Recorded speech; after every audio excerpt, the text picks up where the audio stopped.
Good morning. Welcome to Compassion Camp here at Good Shepherd.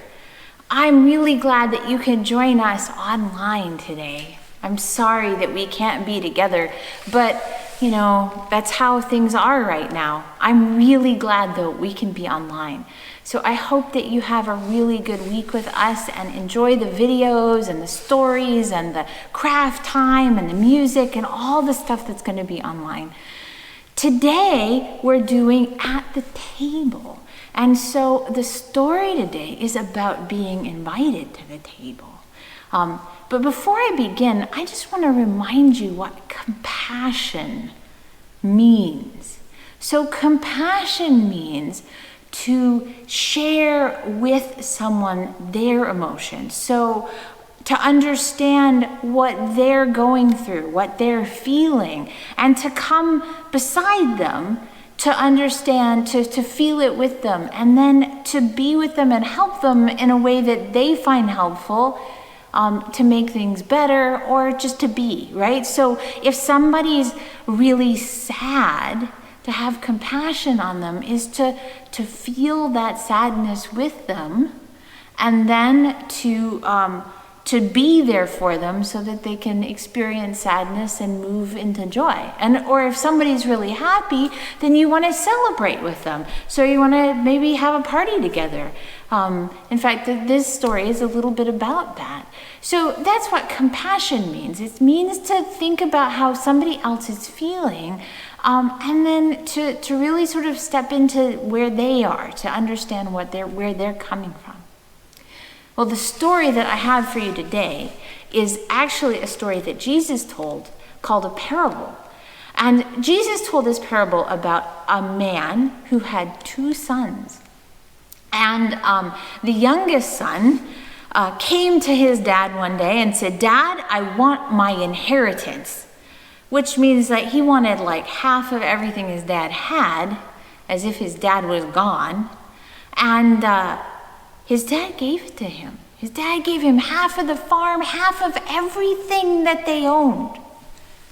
And the son sold all of it for money and then packed up and went to a faraway place. And in that place, he had lots of parties and he spent that money on anything and everything that he wanted. And he ran out of money pretty fast because he was sort of spending it on everything. And when he ran out of money, all of a sudden, he had a lot of trouble finding money. And he had to go to work. And he went to work on a pig farm. Now, pigs, they smell bad. And he was feeding the pigs. And you know what you feed pigs? You feed them leftovers. You feed them the scraps and the garbage. Well, he was hungry enough. He wanted to eat what the pigs were eating. Yeah. Well, he decided that this was enough and he needed to go home. That his dad treated his servants better than this. And maybe if he was asked really nicely, his dad would let him come home. And so he starts going home. And on his way home, he's thinking about how he's going to explain himself to his dad and what he's going to say, so that maybe his dad will forgive him. And while he's still a really long way off, his dad sees him way, way far away. And his dad comes running to him. And he grabs him and gives him a big bear hug. And he yells and says, "Bring a robe and a ring. My son who was lost has been found. My son who is dead is alive." He might as well have been dead. They didn't know where he was. He was gone. And so the dad was so excited about his son being back, he threw a big party for him and invited everyone around. And they were all dancing and laughing and having a wonderful time. Well, remember I said the dad had two sons? Well, the older son was out in the fields working when this all happened. And when he came back, he heard the party and the dancing and the laughter and the joy. And he wondered what in the world was going on. And a servant told him, "Your dad is throwing a big party for your brother because your brother has returned." Well, that made him very angry. He was so mad he wouldn't come into the party.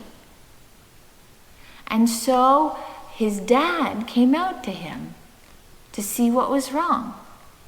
And he said to his father, "This son of yours took half of everything you had and went and spent it all and made and had a great time at a party and left you and abandoned you, and he comes back and you throw him a big party. But I've been here and I've worked hard and I've listened to everything you've said, and you've never thrown a party for me." And the dad looked at his son and he said, "Son, this brother of yours was lost and is found. He was dead to us, and now he is alive again, and we just had to celebrate that he had come home. You are my beloved son, and everything that I have is yours. So come to the table with us and celebrate." And that's the story that Jesus has for us today, and I have for you. I just want to ask you a couple of questions, especially as you take the sheet out of your workbook, the one that you got that has the "at the table" on it and some questions at the top. Remember how I said at the beginning, compassion was kind of like understanding how other people are feeling and kind of being with them? So this is a great chance to practice compassion. Think about how it is that each person in this story feels.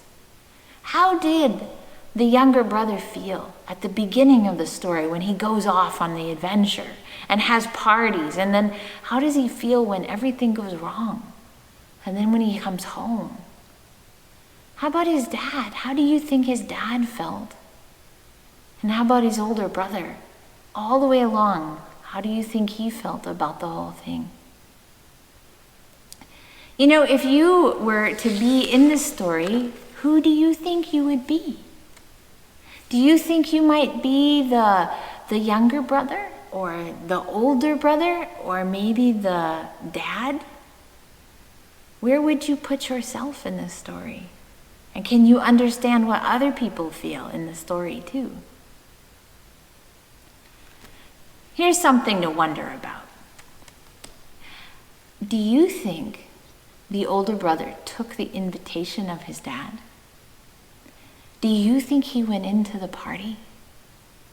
And if he did, do you think he sat at the table with his dad and his brother?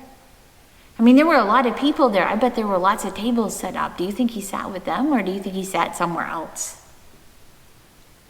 And what do you think it was like for him to talk to his brother for the first time? And did they make up? You know, when you have meals together, sometimes people have had a bad day, right? Or maybe they just don't really want to be there. Or what do you talk about when you guys get together to eat? How do you welcome each other at the table? Lots of things to think about today with this story.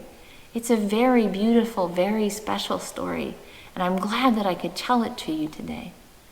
I look forward to seeing you tomorrow as we hear another story. Have a blessed day. Bye.